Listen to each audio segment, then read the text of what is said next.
এটা হচ্ছে মান্দাবাদ জারতলা। এখানে সিমেন্ট ভর্তি একটি ট্রাক, ঘটনাস্থলেই একজন মারা গেছে দুর্ঘটনা হওয়ার সাথে সাথে। ট্রাকের যে ড্রাইভার, যে এখানে তার রক্ত লেগে আছে, সে যে মারা গেছে। এই ট্রাকটা পুরাতন হইতে হইতে আর তার কোনো জায়গা নাই। দেখেন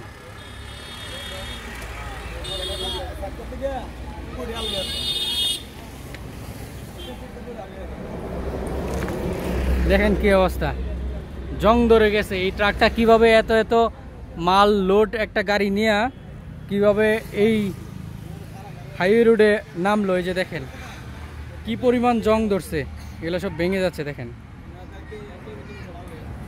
আরেকটা জিনিস খেয়াল করে দেখেন, এই যে গাড়ির টায়ার একবারে বিট নাই, একদম লেভেল, পিছলা একবারে। এটা ব্রেক করলেও গাড়ি রাস্তায় মানে ব্রেক হওয়ার কথা না, যে ধরনের। তারপরে এই যে দেখেন অনেকগুলো নাট নাই এই চাকার মধ্যে, একটা দুইটা তিনটা নাট নাই এই সামনের যে টায়ারটা সেখানে।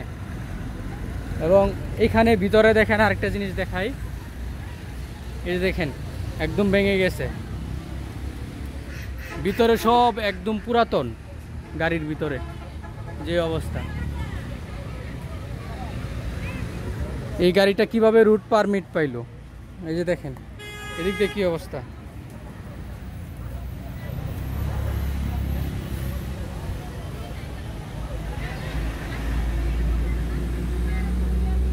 এই চাকাটা দেখেন কতটা ভালো। এটাও যদি এখানে সামনের চাকাতে থাকতো, তারপরে মনে হয় কিছুটা হইলেও ব্রেক করতো। এই গাড়িটা ব্রেক করার পরে মনে হয় আর নিয়ন্ত্রণ করতে পারে নাই, যার কারণে এখানে এই দুর্ঘটনাটি হয়েছে।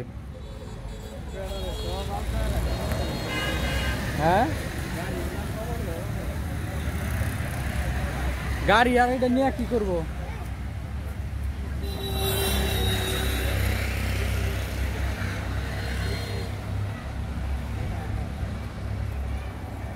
এই ট্রাকের মধ্যে সিমেন্ট ছিল, এই সিমেন্টগুলো যেভাবে পারে ওইভাবে নিয়ে যাচ্ছে। এখানে আশেপাশে বাড়ির যে লোকজন আছে, এটা হচ্ছে ভৈরব থেকে নরসিংদী যাইতে মান্দাবাজ জারতলা নামক একটি জায়গা, যেখানে এই দুর্ঘটনাটি হয়েছে। এটা আজকে ভোর 5টা বাজে এই দুর্ঘটনাটি হয়েছে এবং ঘটনাস্থলে একজন লোক মারা গেছে এখানে।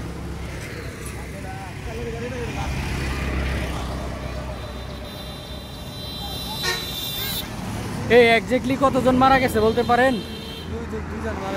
দুইজন মারা গেছে। এটা ড্রাইভার বাসা আছে, মরছে কেডা? সাইলের গাড়িটা কিসের ছিল? ও আশুগঞ্জের ওই যে ডিস্ট্রিক্ট গাড়ি, ওইটার সাথে এটা মুখোমুখি সংঘর্ষ হয়েছে, বুঝতে পারছি।